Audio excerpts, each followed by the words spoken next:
Presentation by an applicant here proposing to open a medical marijuana dispensary here in our neighborhood in Blackpoint. This is Stan. This is Dr. Susie Krolicky. Hi. She's here with her colleagues today to go ahead and share their plans and apparently some products and some goodies over here and so forth. They planned about a 45-minute presentation, which we are recording, and then following the presentation, questions and answers will be welcome from the group here. And let's see, anything else? Those of you who are interested in getting their contact information afterward, you've shared that with us, so we can. There are some cards on the table there as well. So yeah, there are handouts there with the Perfect. yeah, business cards. Okay, perfect. So without further ado,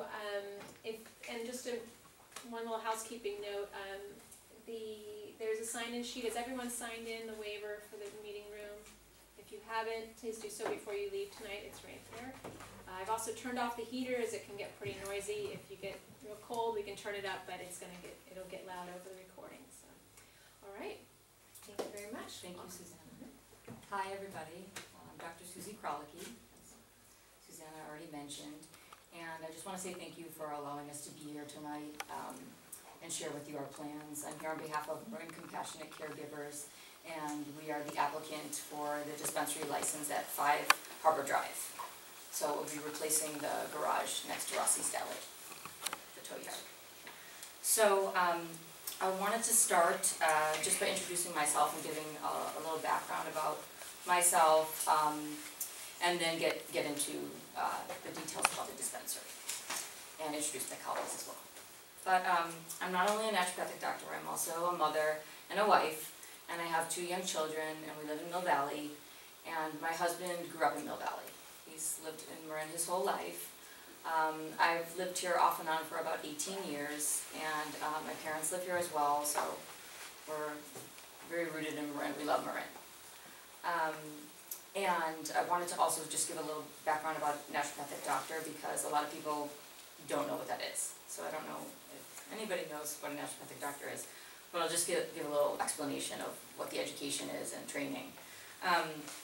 To become a naturopathic doctor, you have to be pre-med going into naturopathic medical school, and then the first 2 years are the same as Western medical school, so the way we diagnose illness is the same. It's just, my program was a 4-year program, so the last 2 years of my program were clinical rounds and then learning alternative treatments to pharmaceutical medications. And we learned 5 modalities. One was botanical medicine, so plant medicine. One was nutrition, one's counseling, one's physical medicine, and homeopathy. So we have kind of a mixed bag of treatment modalities. But it's my training in botanical medicine at naturopathic medical school that leads me here today. Basically, it led me to. Oh, excuse me, could you speak up a little louder? Oh, sure. I'm sorry. I'm kind of soft-spoken, so I'm not used to. No, I realize. I'm not used to. Yeah. So, my training in botanical medicine is what led me into the field of medical marijuana. And what happened was I was given the opportunity to work in clinics, seeing patients for medical marijuana. And when I first came across this opportunity, I was a bit fearful. I was a bit skeptical. I didn't really know what I was getting into. I didn't know what I would find. I was a little bit worried about my reputation, given the social stigma, all of that. But what I found once I got there was it was not what I expected, but in a good way. It was so amazing to see so many different types of people from like such a huge age range, such different backgrounds, all sharing this one thing. This one plant helped them so much, and it wasn't BS like I thought it might be. It wasn't a sham. It was legitimately helping these people, helping them to feel better, function better, and without the side effects that they have been experiencing with a lot of the pharmaceuticals.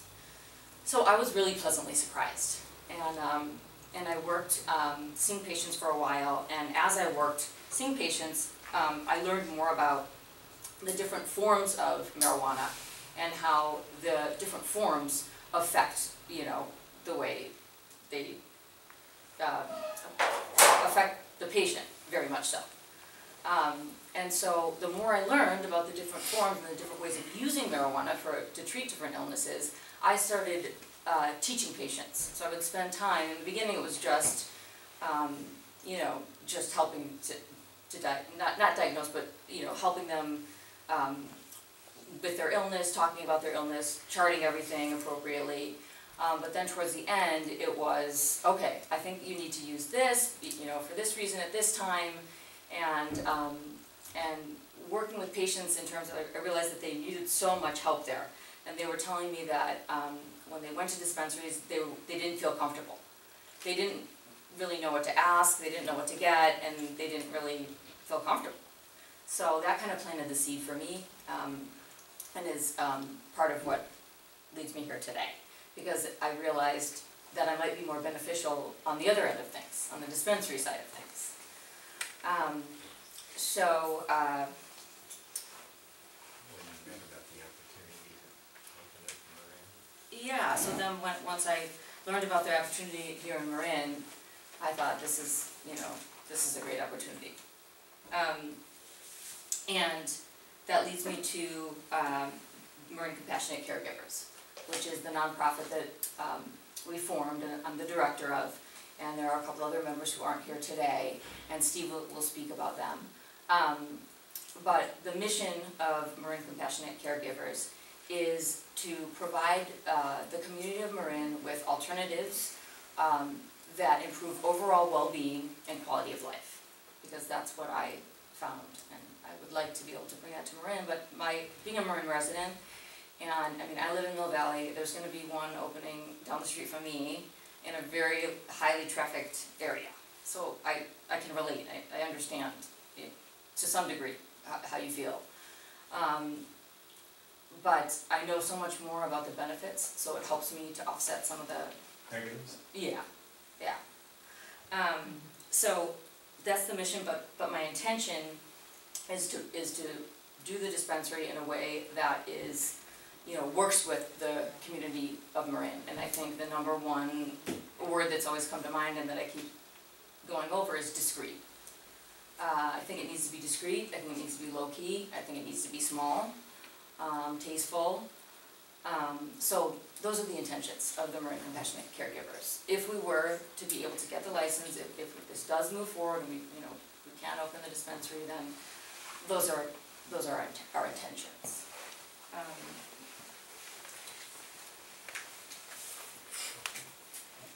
And not only is the size going to play a factor in keeping things discreet, we're also proposing to perhaps have an entrance in the back. And that's one thing I wanted to perhaps get feedback from you guys at the end as to whether you think that would be a good thing to have the entrance in the back as opposed to the front. We're thinking it could be more discreet that way for people, and then the lighting would be in the back, the parking would be in the back. It might be a better option for the neighborhood. I'd have to see how you guys feel about that. But I also want to know how you guys feel. I understand that this is not what you want. That you know, I understand you don't want a dispensary in the neighborhood, and I feel badly about that. And so I want to do whatever we can, if we were to get the license, to make it the most comfortable and make you the happiest about having it here.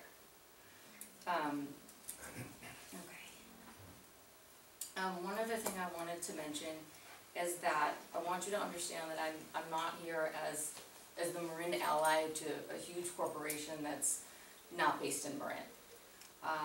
Because I know that one of our competitors was here recently, and I know that not only are they not from Marin, but they've allied themselves with a couple families in Marin, and I know that those families not only don't really know much about medical marijuana, but one of them is a really big business owner already.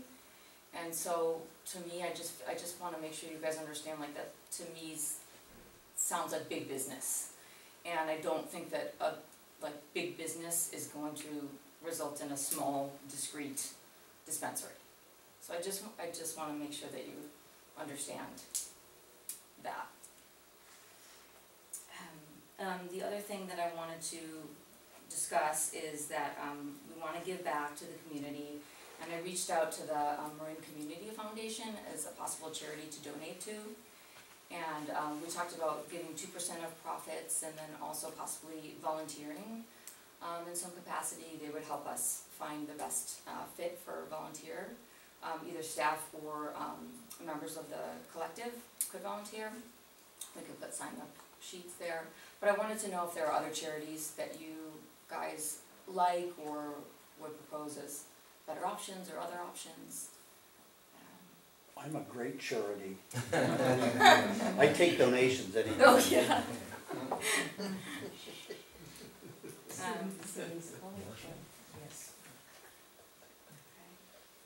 So lastly, I wanted to introduce my colleague, Kimberly Cargile. She's an owner of a dispensary in Sacramento. She's been working as a business consultant with us, and I mean, I could probably go on for an hour about how amazing she is, and she's been just a huge proponent for safe access for medical marijuana for patients. And her dispensary is one we'd like to model our dispensary after. So I'd like to show a video of from her website of her dispensary. That's the video.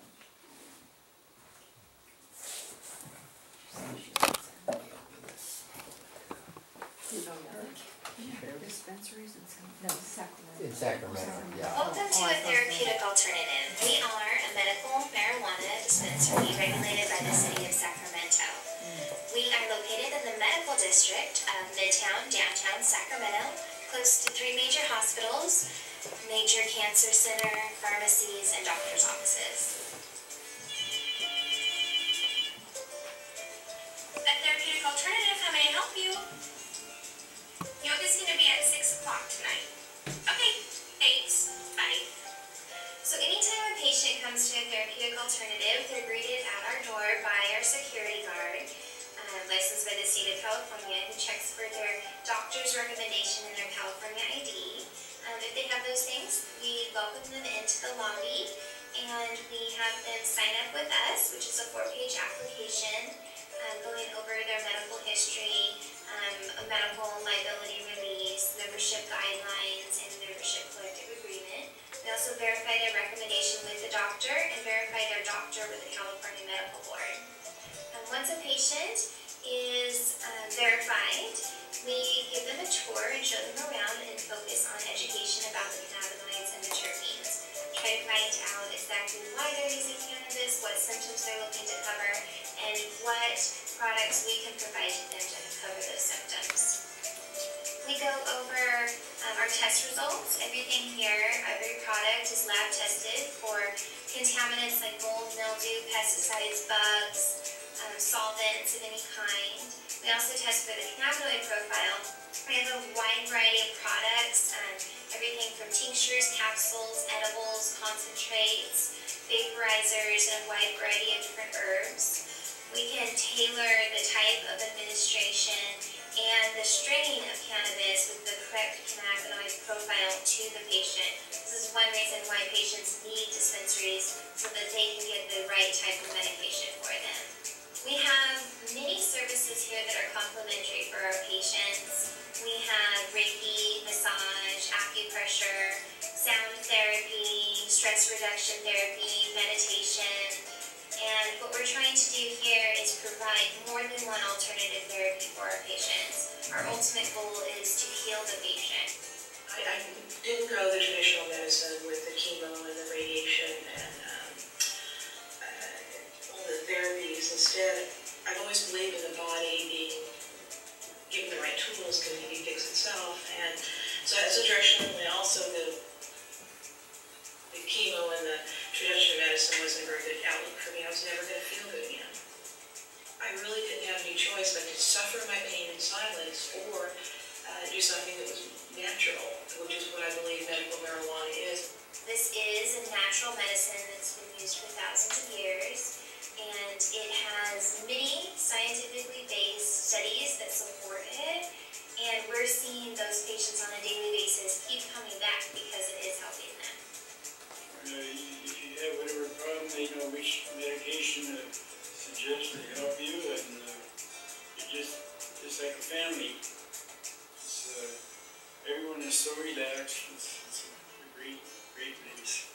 There are many dispensaries in Sacramento, but not all of them provide the services that we provide and the lab-tested products and the knowledgeable staff that we provide.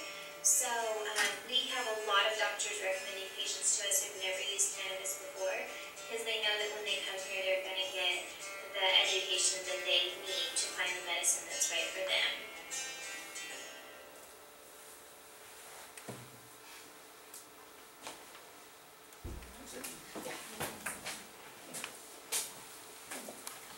So my name's Kimberly Cargyle, and I've been an advocate for natural medicine and studying natural medicine for about 15 years now. I've been working for the last decade as an advocate for medical cannabis patients and managing dispensaries. So I joined the team to help Susie guide her in standard operating procedures, helping to train staff, helping with paperwork, just kind of, being someone that if she has a question, she can ask me a question, and I have a decade of experience running dispensaries.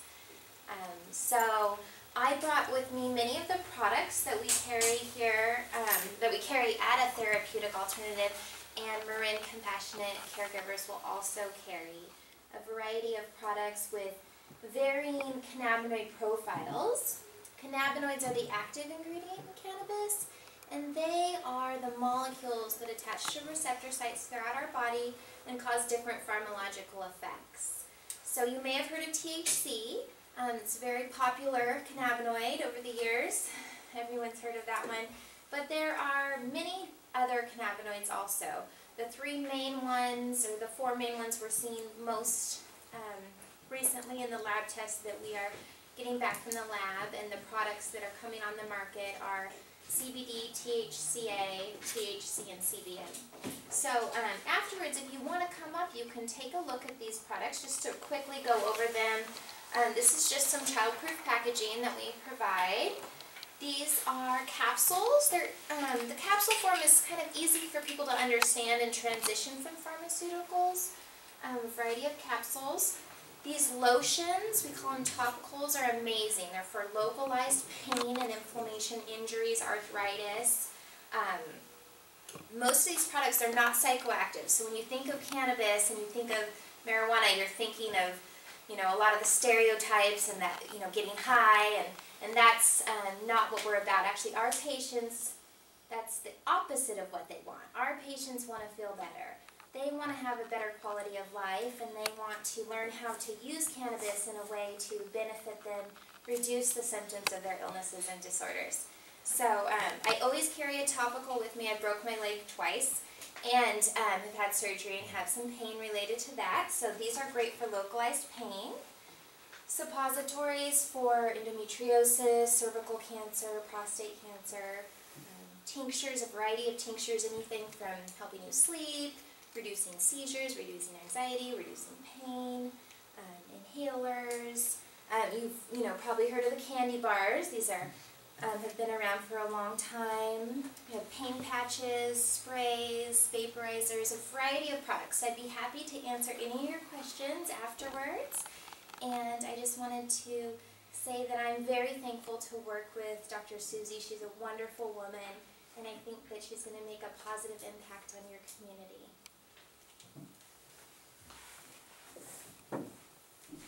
Any questions for Kimberly before? Yeah, I will start. The question I have is when you talk about different strains, so the doctor prescribes the marijuana. So the doctor does not prescribe the potency, quantity, like a regular medicine when we take. The doctor tells us you can take that many in a day, this is the potency you need. Who prescribes that? This is more like a pharmacist. So if you would go to a doctor and he would send you to the pharmacist, and the pharmacist would then explain, you, I'm sure, had the experience where you go to pick up your prescription at a pharmacy and they ask if you'd like to speak to the pharmacist. Yeah. In that case, he'll come over and he'll explain to you things the doctor never told you. Usually the doctor will just write that script and you're out the door.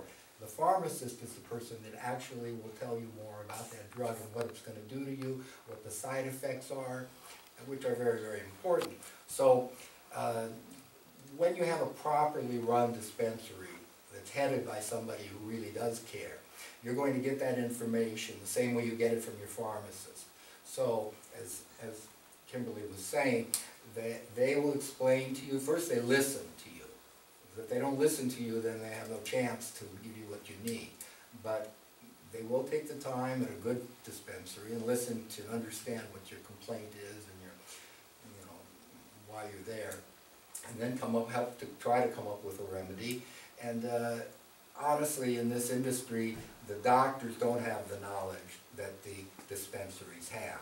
So the doctor will determine that you have, by California law as it is now, and of course we know Prop 64 just passed, which is, we can talk about that in a little later if you'd like to. I'm pretty well versed on what that's going to mean to Californians. But previous to Prop 64, a doctor has to prescribe it for a serious medical condition. What that is or isn't depends upon the doctor's interpretation of you and your condition, but it has to be a serious medical condition. But he will then refer you, he won't discuss with you whether you should use an indica, a sativa, a hybrid, an ointment, any of these products that Kimberly is talking to you about. But he will expect that when you get to a dispensary, you'll get all that knowledge and that they'll, you know, help find that remedy for you. So that's my opinion. Kimberly, you can add. Absolutely. Yeah. Can you introduce yourself and explain who you are? Sure. So my name is Steve Braverman. I've been in the industry for, as Kimberly has, for a decade. And Where are you from? I'm from Minneapolis. How do you fit in? You're a consultant? Right. So I'm a best practices consultant in the industry.